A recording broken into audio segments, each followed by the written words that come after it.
মারছে, কি নৃশংসভাবে মারছে, মানে এটা দেখার মতো না। আমি দেখতে পারিনি, ওরা দেখে না, মতো দেখাতে পারি নাই। আপনাদের কাছে আমার অনুরোধ,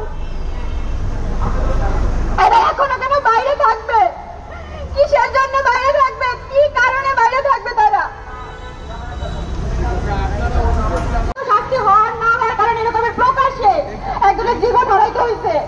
কারণ সন্ত্রাসীরা জানে যে আমরা যদি এরকমের নির্মমভাবে হত্যা করি আমাদের বিচার হবে না, এটা জানাই কিন্তু ওরা এরকমের করছে। তাই আমরা আপনাদের কাছে আমার বিনীত অনুরোধ, আইনমন্ত্রীর কাছে আমার বিনীত অনুরোধ আপনাদের কাছে যে আপনারা এটার বিচারটা ঠিকঠাক করেন, দৃষ্টান্তমূলক ভাবে বিচার কার্য শুরু করেন, যাতে করে এই বাংলাদেশে, এই দেশটা যেন সবাই বলতে পারে যে না, এটা দৃষ্টান্তমূলক শাস্তি হয়েছে।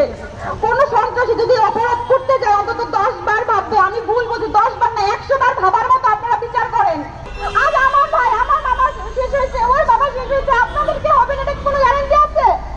তাহলে আমরা কি করবো? প্রথমত আমাদের একটা দৃষ্টান্ত শাস্তির দরকার।